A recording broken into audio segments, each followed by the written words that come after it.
Tetapi orang yang sudah memiliki niat yang tulus, walaupun dia belum bisa berangkat, mudah-mudahan sudah Allah catat sebagai pahala haji.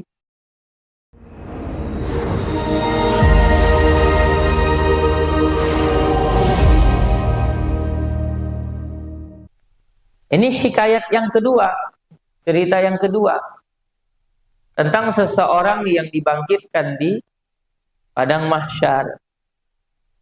Kemudian diberikanlah catatan amal kepada dia selama dia hidup di dunia. Waktu dibukanya kitab catatan amalnya, ini kok ada pahala haji gitu. Ini kok ada pahala sodakoh. Sodakohnya banyak pula itu, 50 juta. Padahal punya uang 10 juta pun tak pernah dia. Kok ada pahala perang fisabilillah, padahal dia tidak pernah ikut perang. Akhirnya dia bertanya, ya Allah, apa betul ini buku catatan amalku itu? Kata Allah, benar. Tapi kan aku gak pernah haji ya Allah. Iya, walaupun kau tak pernah haji, tetapi aku melihat bahwa ada niat yang benar di dalam hatimu. Niat itu bukan hanya sekedar diniatkan, enggak. Ya ada orang yang sudah berniat, sudah dikumpul-kumpulnya uang, ternyata biaya hajinya naik, gitu. Dikira dia masih seperti tahun yang lalu. Rupanya biaya hajinya naik. Karena biaya hajinya naik, akhirnya nggak bisa berangkat haji dia. Jangan ditarik uangnya. Nah, jangan uangnya ditarik. Biarkan saja di situ sebagai bukti bahwa niat kita itu tidak hanya sekedar niat, tapi telah ada usaha dari kita. Telah ada yang kita upayakan. Atau ada orang sudah kumpul-kumpul pengen haji, dikumpulnya satu hari gajinya 50.000, disisihkannya 10.000. Besok begitu juga, besok begitu juga. Terkumpullah duitnya sudah 10 juta. Tiba-tiba sakitlah orang tuanya. Mau tak maulah uang tadi diberikan ke orang tuanya. Karena kalau tak diberikan ke orang tuanya, tak ada lah uang orang tuanya berobat. Nah, itu kan sebagaimana yang pernah saya kisahkan tentang seseorang yang kerjaannya itu tukang semir sepatu. Jadi ada orang yang kerjaannya tukang semir sepatu, terus kemudian mereka ini janjian lah. Dia punya teman, janjianlah mereka untuk berangkat haji tahun depan. Ayolah kita kumpul-kumpul duit, kita berangkat haji tahun depan. Ayo, katanya. Semenjak itu diniatkannya, setiap dia nyemir sepatu, bayarannya seikhlas hati. Nggak ada dipatok-patokkannya. Sehingga biiznillah, dengan izin Allah Subhanahu wa Ta'ala, misalnya biasanya 10.000 misalnya. Ada yang ngasih 50.000, ada yang ngasih 100.000, ada yang ngasih goceng, ya, ada yang ngasih 20.000. Sehingga ketika sudah dekat hari untuk berangkat haji, sudah cukuplah uangnya. Jadilah aku haji bulan depan, gitu. Datanglah kawannya. Macam mana? Jadinya kita haji bulan depan. Jadi aku udah kumpul-kumpul duit. Samalah kita berangkat.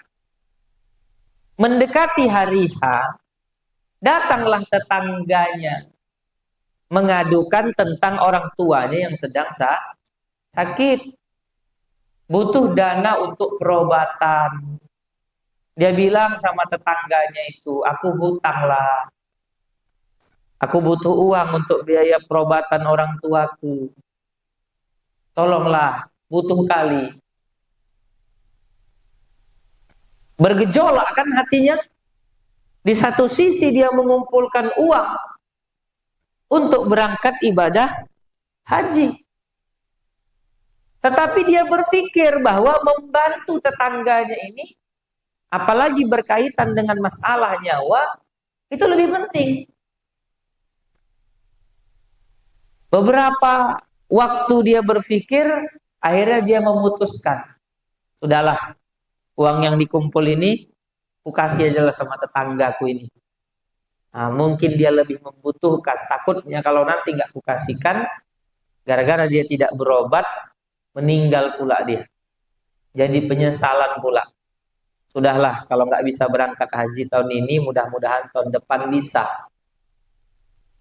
Datanglah kawannya menjemput dia untuk sama-sama berangkat haji. Dibilang dia, aku tak jadilah berangkat. Kenapa kau tak jadi berangkat? Uangnya udah kuhutangkan sama tetangga, dia butuh. Aduh, betul ini tak jadi berangkat ya. Nggak ada lagi uang. Jadi kami aja yang berangkat. Sudahlah, tak apa-apa. Kalian aja yang berangkat. Aku belum rezeki lagi. Berangkatlah kawannya. Sesampainya di Makkah, kawannya ini sering melihat kawannya yang tukang semir sepatu tadi. Jadi lagi tawaf, nampak gitu. Walaupun nampaknya dari kejauhan. Akhirnya mereka merasa ditipu sama kawannya. Katanya dia nggak berangkat. Berangkatnya dia. Nanti pulang dari sini kita jumpai dia. Ditipunya kita rupanya. Pulang dari haji didatanginya lah kawannya. Dibilangnya, kau bilang kau tak berangkat? Iya memang aku tak berangkat. Ayolah sama tetangga-tetangga sini. Masa kau tak berangkat? Orang kami lihat langsung kau ada di sana kok. Kami lihat langsung kau ada di sana.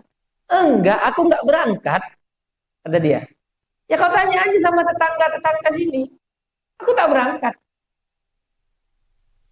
Itulah cara Allah Subhanahu wa taala memuliakan ketulusan niat seseorang. Yakinlah bahwa Allah telah mencatat pahala haji untuk dia. Allah tunjukkan kepada kawan-kawannya. Kawannya melihat langsung ada dia di sana. Nah, jadi sudah, kalau ada yang sudah daftar, tahu-tahu tiba-tiba biaya haji naik, biarin aja. Belum rezekinya, nggak usah diambil. Mudah-mudahan sabar dia karena dia belum bisa berangkat, tapi niat memang sudah ada. Mudah-mudahan Allah sudah catat sebagai pahala haji. Orang yang berangkat ke Makkah sana untuk haji, belum tentu Allah berikan pahala haji. Ketika berangkat itu dibarengi dengan adanya rasa takabur, dibarengi dengan adanya rasa riya, dibarengi dengan sum'ah, dibarengi dengan ujub. Niatnya bukan mau ibadah, hanya untuk niatnya niat jalan-jalan. Nah, ada orang yang begitu, niat jalan-jalan. Belum tentu yang berangkat itu dapat pahala haji. Tetapi orang yang sudah memiliki niat yang tulus, walaupun dia belum bisa berangkat, mudah-mudahan sudah Allah catat sebagai pahala haji. Jadi jangan berkecil hati. Kita kan butuh pahalanya, Pak. Kita kan butuh pahalanya. Berangkat pun kalau seandainya tidak ada pahalanya. Karena itu tadi, karena adanya penyakit-penyakit hati yang masih dijaga, bisa dibawa, dipertanggungjawabkan. Tidak ada hasilnya, ditimbang, kosong dia. Jadi sudah. Ada pula aku tengok orang perkara biaya haji naik, ditariknya uangnya. Ngamuk-ngamuk pula dia lagi. Ngapain kita marah-marah? Toh haji itu baru wajib kalau mampu. Kalau nggak mampu, ngapain kita marah-marah? Sudah kita daftarkan, sudah, alhamdulillah masih bisa daftar. Belum bisa berangkat, belum rezeki.